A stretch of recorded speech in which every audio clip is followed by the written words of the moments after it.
looking today here at Graham's core A format paperback collection. Now, of course, because they're A format paperbacks, that means that most of them were published before kind of the turn of the century. But what you'll see is that these are mostly novels and collections published from the sort of dawn of the magazine era. Obviously, they weren't fixed up into books until the 50s at least, right the way up until the 90s. And what you'll see is that most of the books here are relatively short, and all of the big names are pretty much here. And where you are seeing chunky things like this Richard C. Meredith, for example, that's a trilogy, so there's 3 novels in there. So one thing to take into consideration is that books used to be shorter, and they've become bigger for artificial commercial reasons. As I said in my video, the Artificial Fantasy trilogy since 1977. So that's a factor that obviously we're going to talk about in the whole thing about big books and small books. Which is better? Have times just changed? Are readers different? So really, that's the key thing. But if you look here, you'll see lots of the classic names from the 30s to the end of the 90s, and most of the books are short. And we'll go from there.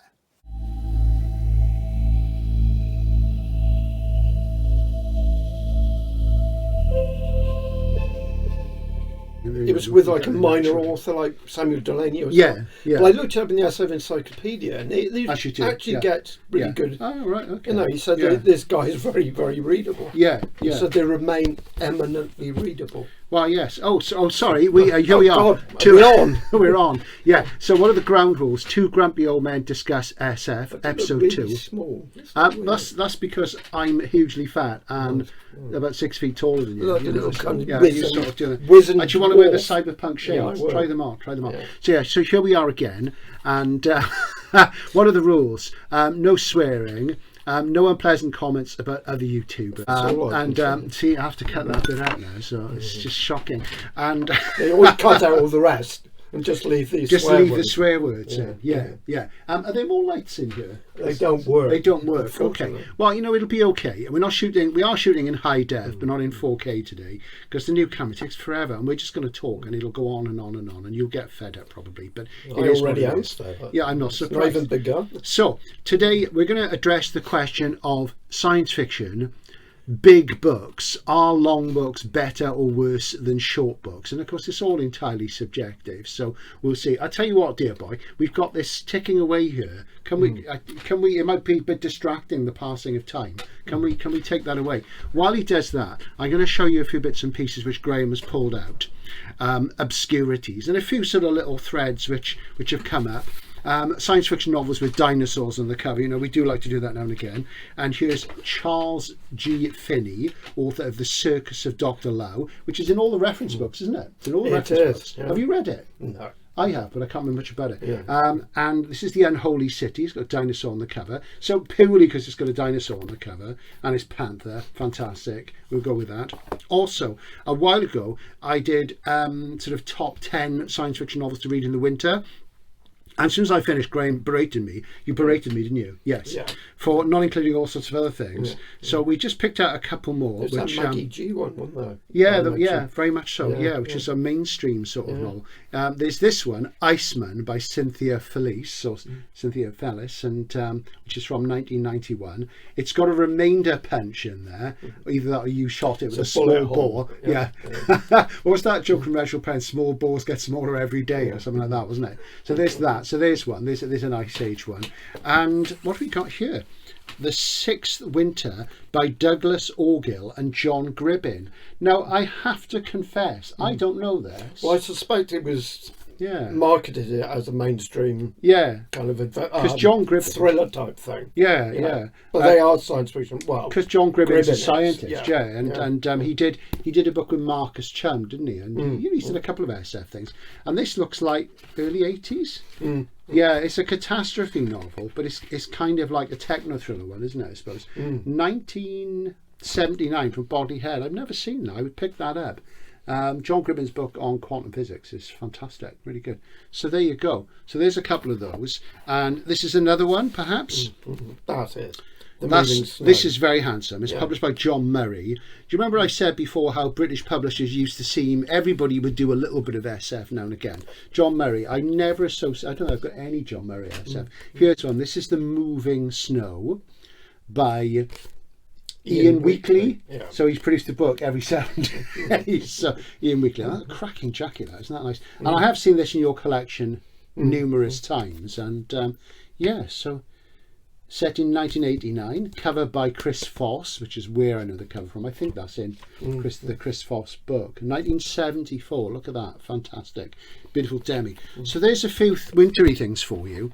And also, because he's a name to drop, we're going to go to an author who we both like, and we're not going to tell you who it is. You might know if you're in the sort of frame already. This is Rhea by Felix C. Forrest. Feast your eyes on that. And do you know who that is?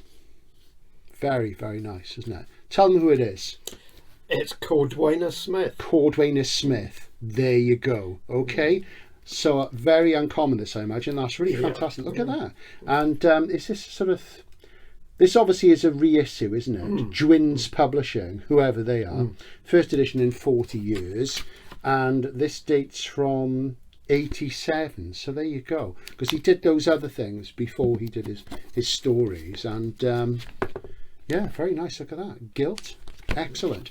So a few things there, and we will get on to the topic, but we know, if you watch it this far, you like the discursive stuff. Right, something which has come up recently. I've been watching some of Criminoli's videos, and he's a good guy. He likes his crime. I like crime. I don't know about you, but I do. And he's done a few things about this book, Hogg by Samuel R. Delany, which he says is possibly the most disturbing book he's ever read. Is he going to finish it? What have you? Well, I can tell you there's worse or better to come in Shape of the Mad Man, which I've read. And, that is bizarre. And there's one thing where he sort of questioned, why would anybody write a book like Hogg? And I have 2 words as the answer. And the answer is Michel Foucault, the French philosopher. Okay, so that's all you need to know. If you don't know who Foucault is, you can look him up, read maybe Introducing Foucault, but that's why. That's where, it ties into Delany's thing. But we're not going to talk anymore about that. So there you go. 2 of the most disgusting books you'll ever read. Charming. So today, Graham, we're talking about long books versus short books, aren't we? Yes. We are, yes. And we've been having a little bit of a chat about this before starting shooting. And, we've already reached a consensus. Whether you'll agree is another thing. But what we've noticed, and there will be an insert, which I may have put in at the beginning of this. As you see, we like to do things unscripted and chaotically here. Is that if you look at most science fiction novels published from the dawn of the magazine age up until the 1990s, they're short. They're small books. Even when they're series, they're only series for what reason? Why were they series?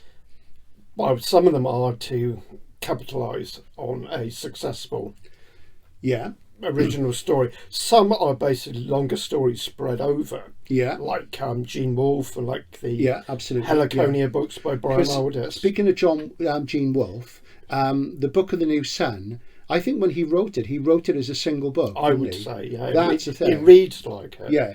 And then it was split into 4 by the publishers. And they're still relatively long for their time, but it would have been 1,000-page tome. Now, the thing is this, is also a lot of the series books and the series from that period in the first 70 years or so of genre SF were basically, the early ones were magazine serials, weren't they? They were either thematic serials like the stories in I, Robot, because I, Robot, of course, isn't a novel. It's later on Asimov did the robot novels. And all the things like Foundation, where they sort of were fixed up, and then the first 3 Foundation books, they form a kind of trilogy. But again, they're quite short, aren't they? And episodic. So, it wasn't that thing. So when us old guys and say, there never used to be series, they were, but it was different. What you didn't get was publishers going out and commissioning multi-volume series. I would say that started with Dune, didn't it, really? Yeah. We've got to do the D word. And obviously Dune was a big book. When Dune was published, it was published in 2 parts in analog, which had been astounding before that.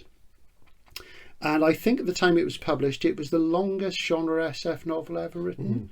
And then shortly after that, John Brenner wrote Stand on Zanzibar, didn't he? Yeah. Which I think was that first published as a book, but that was the longest SF novel ever at that time. They were quite close. Yeah, they were close together, weren't they? I think there's only about 2 years what about Stranger in a Strange Land? Stranger in a Strange Land is a big one as well. Yeah. And of course, interestingly, and I've mentioned this before on the channel, Tolkien didn't get big, he didn't get really big until the mid-60s in America, where the Lord of the Rings trilogy, and it wasn't really a trilogy, it was split into 3 books because for marketing reasons, what have you, and binding reasons. And it got really big in the mid-60s in the sort of hippie counterculture, American campuses, what have you. And of course, Stranger and Dune around about the same time. Yeah. So that's really interesting. So they've all got messianic stuff in them. They've all got environmental stuff in them. So it's the same sort of things. It does time with the zeitgeist of the culture. And another thing, I guess, was all those hippies were off their faces on psychedelic drugs and smoking dope and that. And that was more about slowing things down rather than speeding them up, wasn't it? So, you know, the long attention span, you know, and the sitting around and, you know, not going to work and going to the odd protest march, you know, not to sort of decry these things, but those must have been practiced. So that's really when the big books sort of kind of took off, isn't it? And I mean, if we look at, let's look at somebody who we know for big books and has been, you know, one of Britain's most popular SF authors for a long time, 20 odd years, is Peter F. Hamilton.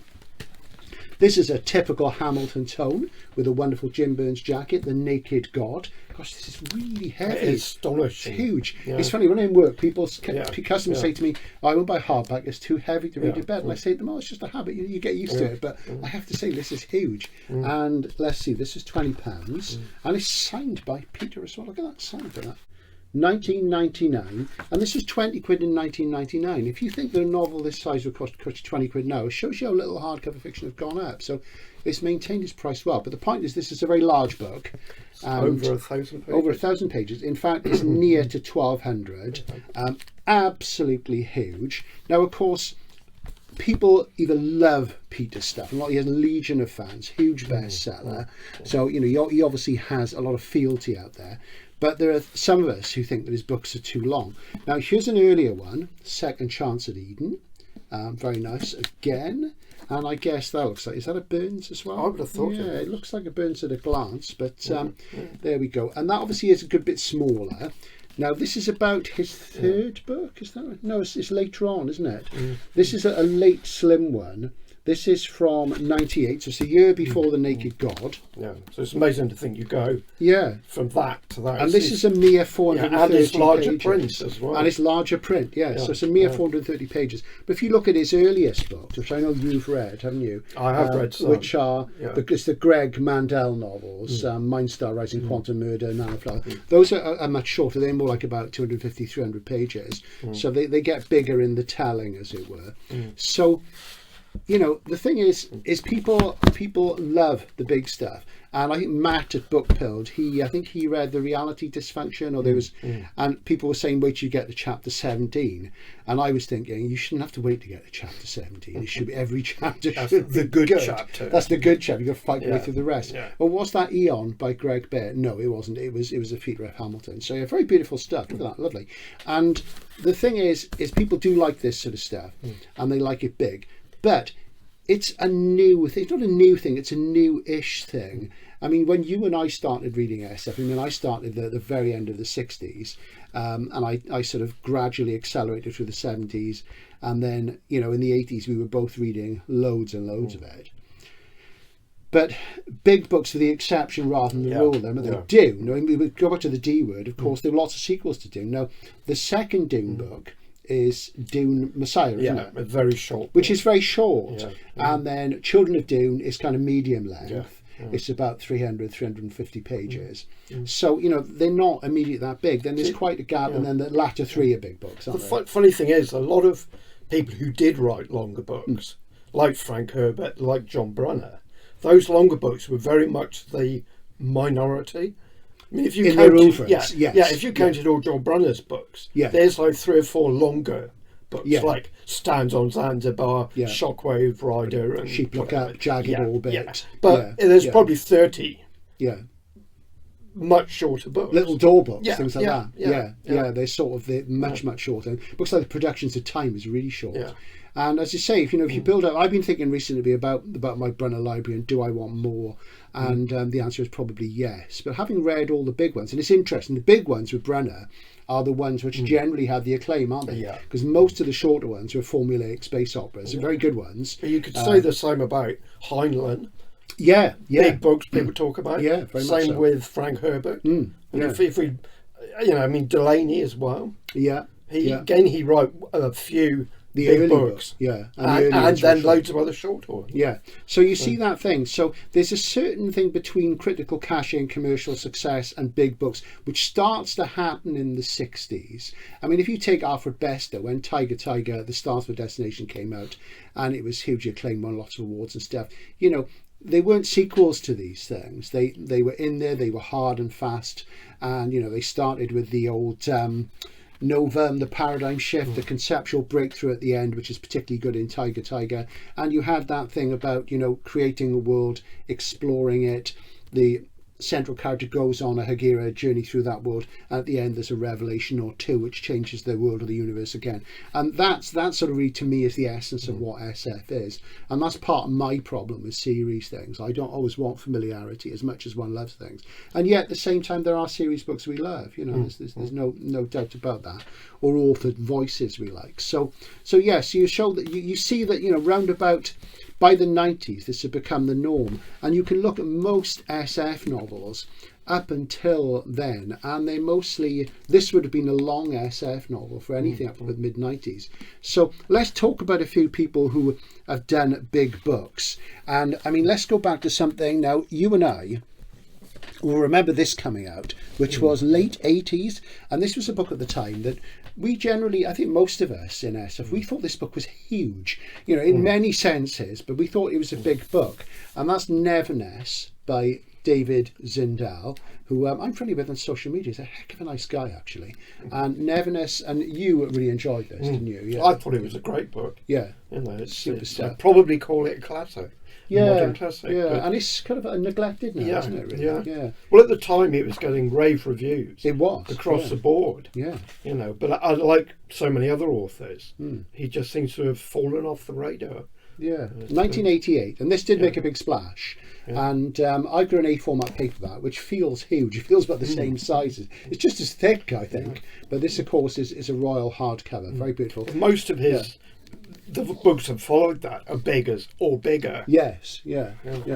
And it says in here, comparable to Frank Herbert's Dune in its imaginative sweep and technical virtuosity. Damning with faint praise. Damning with faint praise. Yeah. And a world of stunning complexity, evolutionary possibilities, physics, and it's big stuff.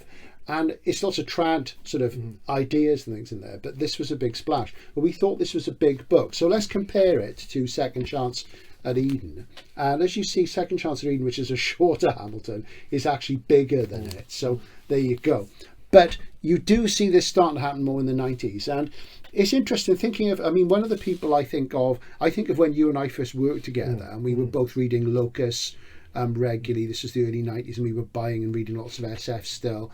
And somebody who broke through then, he'd written a few books before, but he really broke through with a book that everybody knows, Snow Crash. And that felt like a big book at the time. It did. And then, of course, Neil went on and he wrote even bigger books. Okay. And this is Anathem. And as you see, it's absolutely huge. And a lot of you will be familiar with this and other big books by Neil, because he's a man with many ideas. And I did an event with Neil, I've mentioned it before, and he did a reading from this book. And it's absolutely enormous. And of course, he had a certain amount of crossover success with the System of the World, the Confusion, Quicksilver, that trilogy. And, it's massive. Let's look how many pages is it? It is 935 pages. And I have to say, I'll be quite honest and say there are not many writers who can hold my attention for that long. No matter how good they are, how many ideas they've got. It's a massive turn-off. And I haven't read a book of his in 20 years. So if it's a massive turn-off, some people... Because of the size of it. Yeah. It's because of the size of it. But some people would say it's a massive turn on because of the size of it. So we're seeing something different there. So why is it that you and I find books which are that big, even if they've got lots of ideas and good writing, why are they a massive turn off? Because of course there were big novels before that, the Don Quixote, Anna Karenina, there are classic social novels which are big. War and Peace, and not War and Peace by Bob Shaw. No, we will talk about Bob Shaw on the channel soon. One. There's a Bob Shaw thing coming up, and why is it that they're too long for us? Is it because we are very literary, very well read, we know our stuff, and we feel that a book doesn't need to be that long? Or is it that we've got short attention spans because we grew up reading SF from the period where books like Keith Roberts' The Furies, look at that, cracking, giant wasps, were thin and slim and trim, economical, hard and fast? Is it because our reading in our generation is just programmed that way? I think it's probably a combination of things. I think we're used to reading books that give us what we want, that is short. Yes. Not very well explained, but you can read a book that's 200 pages long or less, and it can be absolutely brilliant. The thing with these books is we're in a different era where it's all about character and stuff like and plot. Yes. Whereas if you go back to the 60s, it was more about ideas, and some critics would say that these the characters were often ciphers and things like that. Yes. Whereas these are character led. So you end up with these massively complicated plots with casts of thousands. Now, whether or not they need to be there, I would suspect no. But it's like, where do you draw the line? Yeah, so maybe we're saying that, there's the old cliche of the hero of a science fiction novel is the idea, is something that's often been said. And that was deemed to be almost not an excuse, but an explanation for why, science fiction didn't always follow mimetic realistic fiction and look at the inner lives of the characters, what have you, because it was the ideas. And my own take on SF with all those conceptual things like paradigm shift very much bears that out, and I still think that is the core of it. So what we're saying though is that perhaps in these bigger books, probably not in Anathem, because Neil is such a big ideas guy, is that really we're looking maybe at a more episodic soap opera structure, where there's the identification of the characters, the unfolding narrative, the getting into it. And recently in the interview I did with Chris Beckett, we talked about short fiction, and he said that he can understand why people don't like short fiction, because they have to make the effort to get into the world and whatever, and then it's over quickly. Whereas I personally like that. I like the sort of sparkiness of it. But it is that thing. And my suspicion, and I've mentioned this before, and I think it might be a generational thing, is that when you and I were young, we were both born in the 60s, within about 6 months of each other, and we're growing up. I think most people, and this is the funny thing about genre SF as a literary form, and by genre SF I mean that which came out of the magazine tradition from 1925 onwards, really has always been in competition with SF and other media. Even then, you would go to the cinema a few years after Gernsback started his first magazine, and there were science fiction serials like Flash Gordon. There were science fiction films. And then in the 50s, there were loads of SF films. So you could see things on screen. So you're competing with them. And obviously science fiction appealed to filmmakers and early television because despite the challenges, the technical challenges then, there was something you could show. And of course, film and TV is mostly about looking at things, isn't it? And then in the 60s, you had things like Doctor Who and Star Trek got going, and you had anthology series like The Outer Limits. So really, when we were kids, if you wanted more SF, and we would have discovered through screens. I mean, we would have seen, Adam Adamant was my first exposure to SF. Apparently, I can't remember it. My parents told me this. And then we saw things like Star Trek the first time around. We grew up on Doctor Who. It was always there because Doctor Who started in 63. We were both born in 63. Is that right? And so naturally, we saw it on screens first. But if you wanted more of it, because there was only 2 or 3 TV channels, there was no video recording, there was cinema TV. You might see an SF movie, you might see King Kong at Christmas if you were lucky on the BBC. If you wanted more, you had to read, didn't you? And there's no YA then either. There's no YA fiction. There were children's books and adult books. So you had to sort of dive in. And, I say I've been reading SF since 1969, but my first 4 or 5 years, I was struggling and trying to read things which were too advanced for me as a reader. And I was always about 3 years ahead of the other kids. It was sort of technically tested, and I wasn't told this at the time, but I was years ahead of my reading. But I bought The Lost World and things like that, and John Wyndham's books and Wells, and a lot of it was too much for me, but I kept going back to them because I wanted more of SF, because you couldn't get it except in books. It wasn't on screens. So the expectations that you and I and people of our generation, previous generations had, were formed more by what we read than what we saw. So that may be a big explanation. And what do you think? Do you think that's entirely credible? I do, yeah. Yeah, definitely. Yeah. So does that make us more sophisticated as readers? I think so, yes. Yeah. Because after all, if you're just reading something for the kind of soap opera, because, let's face it, in the 60s, soap operas existed.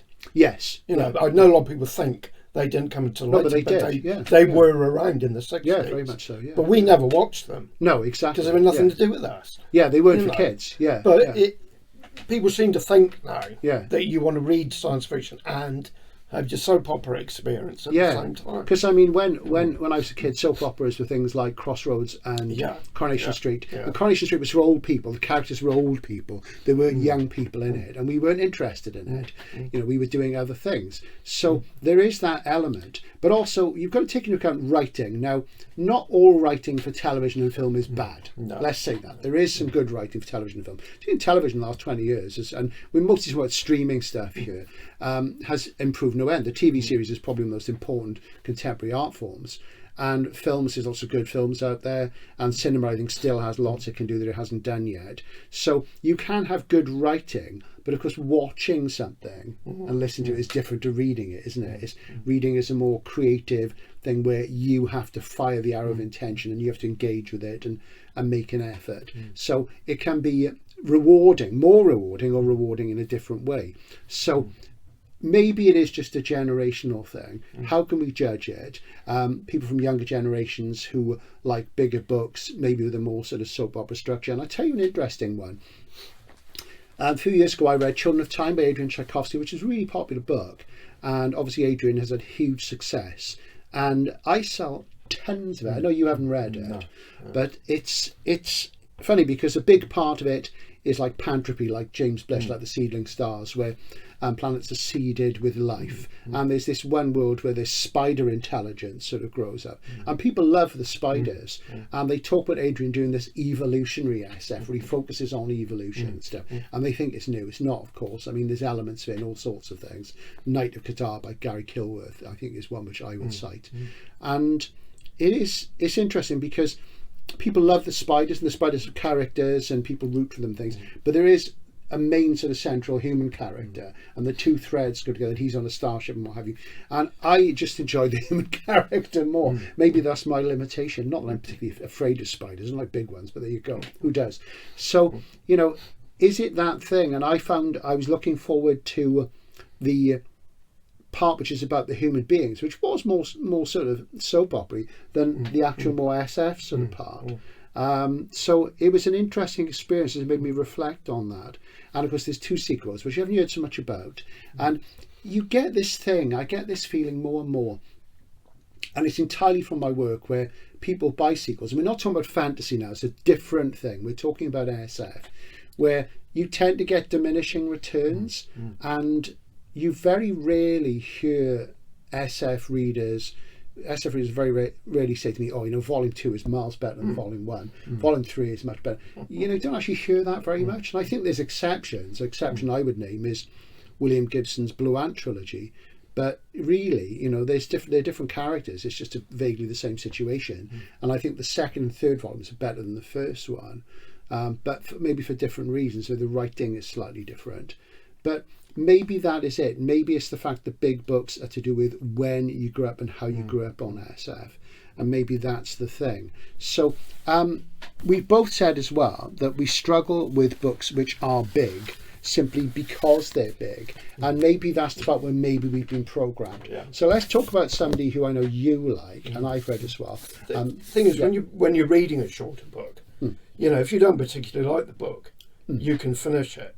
But if you start reading something, and you think, well, I'm going to finish this book. But I mean, I've read books that take me 3 to 4 weeks, and you think, why? And I absolutely hated them by the end. Yeah. And it's like, I mean, if I was reading that, it would take me 2 or 3 days. Yeah. But if I was reading fantastic this, it would take me probably 1 month to read it. Now, I do wonder if Peter Hamilton fans, maybe they read like every 1,000th word or something like that as a way of getting through it. Yeah. But it's, I'm sure they read more than that. But me, yeah. But in the time it would take to read that, I could read 10 of these. Yes. I could read 10 amazing books. And it's not just the quantity; it's just they could be amazing books, as you say, that they'd be really great. But it puts me off. Yeah. Because I think, well, I could read all these amazing books. Why? And bearing in mind, any of these mega books could be brilliant. This is not saying these books are crap. No. But it is the sheer investment of time and energy in something that I may not like. Yeah. Why spend a month of your life reading something that you ultimately hate? So, on the Hamilton front, I'll mention that what I found with Peter's books is that I think they're padded. Basically, if you look at a book like The Reality Dysfunction, which I included in my book 100 Must-Read Science Fiction Novels, what he does in 400 pages, and it's a longer book than that. When I was reading it, I was thinking a really good writer would do this in 40 pages and it would have a bigger impact. So maybe it is that thing that we're a different sort of reader, where people want to immerse and they find it so amazing that every single bit is just spellbinding, and maybe it takes a few weeks to read, but it's it's escapism, but not in a bad way. It's in a creative way. They're really relishing the creativity of the author and the characters and what have you, which is great stuff. But I personally found that it was padding. And of course, another thing to mention, we will mention fantasies as an aside. People reading things like The Expanse. I know you've watched a TV series and stuff. Big books, ongoing series, what have you, traditional tropes, space opera, what have you. And the thing is that really people seem to love them, but is it because they've been programmed by TV and films and the sequel mentality, or is it because that practice of commissioning series and pushing authors for series, which suits publishers? If they get a series rolling, they make a lot of money, author makes lots of money, everybody's happy, and publishing is a business, but there's the artistic side as well.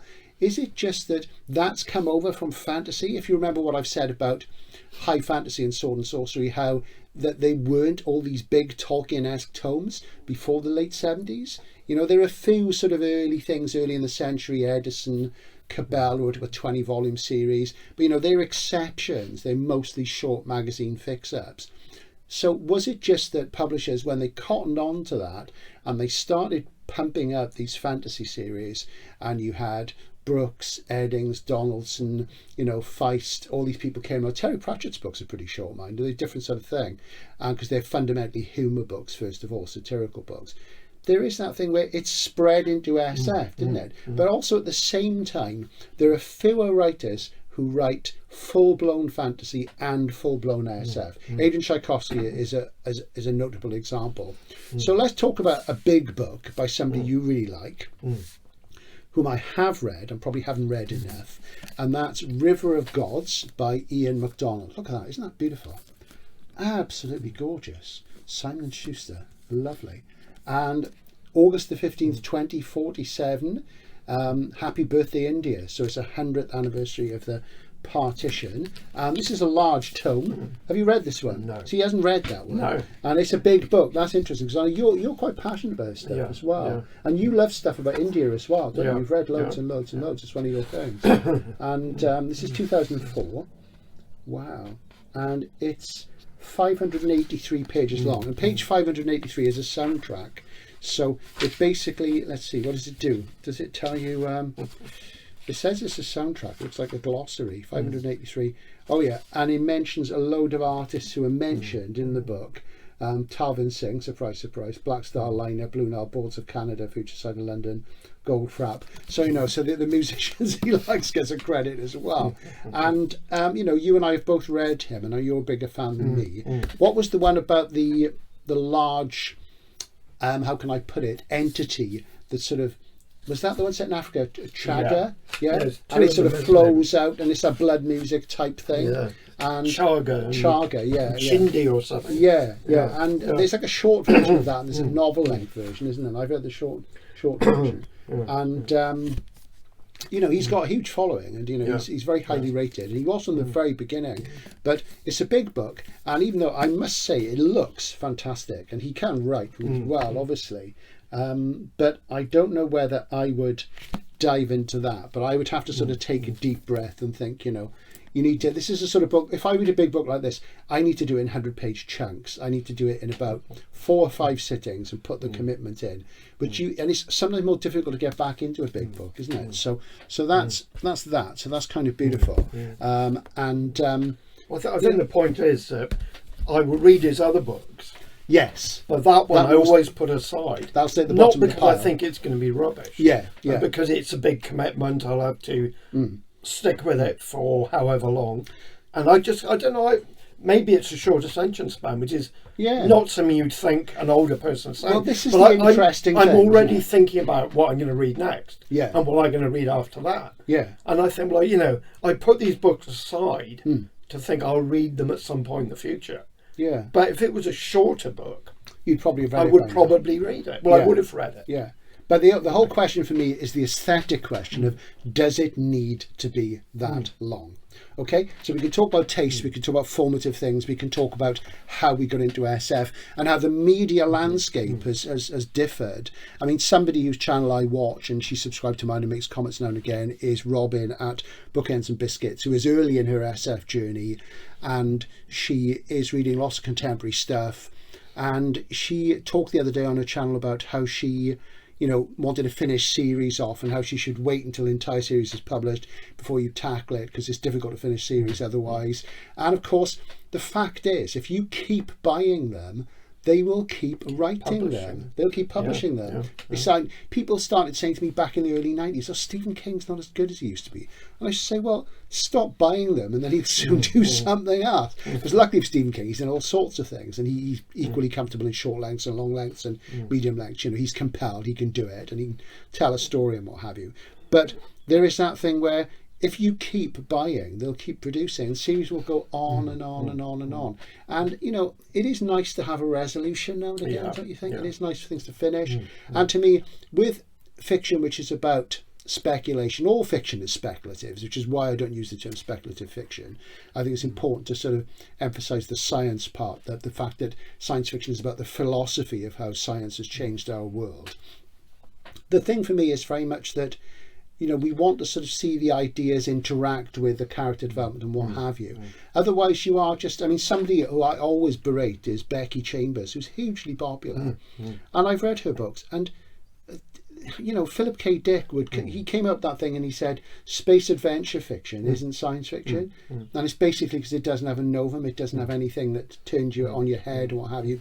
And I found that with Becky Chambers' books. So people are reading them, I think, just because they want to see the characters interacting nicely. Well, you can get that from any kind of fiction, but I guess that's the Star Trek mentality, where, you know, what they've done is, because in Star Trek, it's usually, and it's been like this from the beginning, hasn't it? It's the interaction of the characters. Like in the 60s, it's the archetypes. You know, you've got Spock and McCoy and Kirk. They're very archetypal, and they represent different sort of views and things. And it works really well because of that, but because it clashes with the SF elements and the situations that bring out their personalities and the emotions and ideas are created by the SF situations. Whereas now you just feel as people sitting on a spaceship, you know, talking to each other. Don't you think it's interesting, though, how maybe the development of television is mirrored in science fiction? Yes. Because when you go back to the original Star Trek, the episodes were standalone.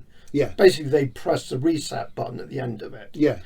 So they were in a sense like science fiction stories. They had their own, they had conclusions. Whereas over the years, when you get into the 90s, Babylon 5 and stuff like that, they start becoming enormous stories that cover whole series. I think Babylon 5, arcs, that's the They word. have story arcs. I mean, Babylon 5 was 5 whole series. Yeah. And you had foreshadowing in the first episode And that would appear in the very last episode. Yeah. So you had an overall plotter. Yeah. Whereas in those early Star Trek episodes, which were written by people like Sturgeon and Spinrad and David Gerrold, those people, you had the basic situation. And you did have some character development. But the characters were very strongly drawn from the beginning. And, you know, they developed a little bit and then they got established. And the writers knew what they were dealing with. So it was a question of what ideas can we put on to put stresses and ideas onto these characters so that, you know, we get interesting human situations out of it. Because I think it was even Robert Heinlein said that, you know, science fiction is about human problems in relating and dealing with science and what have you. So that's something where maybe again, you know, obviously we've got our biases from our formation as readers and as viewers and what have you, and very much I think we're looking at, you know, for something taut and strong and muscular. And here's another example of a very big book from a very good writer. This is From the Fatherland with Love by Ryo Murakami. That's not Haruki Murakami, this is Ryo Murakami, who's been like the bad boy of Japanese fiction since the 70s. This is from about 7-8 years ago, and I got a free copy of this, and I do like his stuff. He wrote Audition, which has been turned into a horror film, Almost Transparent Blue, which is often described as the Japanese version of Clockwork Orange, though it isn't really. And this is about North Korea invading Japan. So it's SF just about, and it's absolutely huge. And I started to read it. It's, let's see, nearly 700 pages long. And even though its prose is great, I just couldn't make the commitment. As you say, I wasn't interested enough in the idea and what he had to say, despite him being a good writer. Beautiful book. To sort of make that thing, when I could possibly read 10 shorter books which were much better. So let's talk about this a minute, because I am planning some Keith Roberts. I know I keep saying this. This is The Furies, Keith Roberts' first novel from the early 60s. I keep looking at Derek Adaman in Hay has got a copy of this in his shelves. He's had it there for years. Hart Davis, 1966, and I think you've got a hardcover first. Not that one. No, and have a lot of the others. And Derek's got one, and it's basically coming for the binding. He was 25 quid for it. If it was like 10 or 15 quid, I'd probably go for it. And maybe I'll make him an offer one day, because I do like the cover. And it's really hard to find. But this is a Penguin 80s one. This is the edition I've got. They made a mistake and a nightmare began. And this is your classic English catastrophe novel idea, where the Americans and the Russians both explode atomic bombs in tests simultaneously. That's very like Day the Earth Caught Fire, isn't it? The film, which is a great SF from the 60s. And the tests have gone wrong, and basically all sorts of dreadful things happen. And at the same time, this bizarre thing takes place, which is the giant wasps appear. And which aren't related to the... Which are not related to the catastrophe. That's the interesting thing. And it begins with this wonderful prologue. This is the first line. We may call them the keepers. The thing they guarded so jealously was not material in the way that we humans understand the word. It had volume but no shape, mass but no size, a seething knot of memories, an electric tree of wisdom. It came burgeoning through space, tossed by gravitic currents, licked at by the flames of suns in nova. It came to Earth. And that's the giant wasps, basically, I think, isn't it? And so in a sense you've got, you know, he packs so much in there, because you've got what is effectively a post-nuke Holocaust kind of scenario. But you've also got alien invasion. Yeah, absolutely. And it's you know, it's things like the all in 200 pages. Absolutely. You know, the seabed goes AWOL, and the Thames sort of plain is flooded and what have you. And it's set in the UK, and it's written in this wonderful taut prose style. And the central character, the narrator, is an illustrator, and he lives in a sort of home county's cottage with a big dog. He has a fast red sports car. He's very like Keith at that time, isn't he? And Keith was an illustrator, and he's a real loner, and it's very strong Wyndham-esque John Christopher type prose, and it's rather like, say, if you look at Day of the Triffids, the thing with Day of the Triffids, and it's the thing that people always get wrong in Day of the Triffids because they don't closely read the text. The meteor shower, the comet debris, as it's called, later on in the book, you discover it's not that at all. It's a satellite weapon has gone off. And that's what blinds everybody. People are told it's comet debris, but it's not. It's a satellite weapon. So that's the first idea in Triffids. And then, of course, there's the genetic engineering behind the Iron Curtain of the actual Triffids themselves. And the way that plane blows up and the seeds are spread everywhere and they start coming up. So it's rather like that. So you could say this is derivative, but it's the tone. The tone is different to Wyndham's. And there's a wonderful character in here. There's survivors, there always are with these things. And there's one who is a scarred prostitute, isn't it? She's got a huge scar on her face. And, a very bitter character and a very damaged character. And she's drawn magnificently. And, this isn't cosy in the way that all this would have sort of berated Wyndham, even though I don't think Wyndham is that cosy myself at all. I think there's undercurrents there. So, this is great stuff. And you reread this recently, didn't you? And you've struggled with your reading in recent years, haven't you? You've sort of gradually... I gave up reading for about 5 years. Can you imagine that? Astonishingly. Many books, yeah. I was trying to force myself to read books that I hated. Yeah. And you go back to sort of something which is sort of muscular and fleet and sharp, and this is a great book, so do pick it up if you can. If you like the English catastrophe novel and you like good writing, great stuff. So that's a short book, 200 pages. And does it leave you wanting more? Well, I don't think so. No. No, I want it. This is one of the. I think the first of Keith's books I read was Pavan, which is the first that most people read. But then I read that one because it was reissued around at the time I read Pavan. And I loved it, and it was a less ambitious novel, but I thought it was really good in its own way. What I wanted was more of his tone, his characterization ability, his style, and his worldview. So that was out there. So ultimately, I think the authorial voice is what I wanted, and the ability to work with ideas and stuff. So the thing is, in the past, maybe people were reading an author, who, as you say, whose voice they liked, whereas now they're reading a story. Yes. And it doesn't really matter. In the same way that when you're watching Star Trek, that episode, all the different episodes you watch could be written by different people. Yeah. But you're reading the story. Yes. Hence you want sequels. And there was somebody who was talking about a new book that was coming out, and apparently this book was going to be the best book in that series because it was the longest.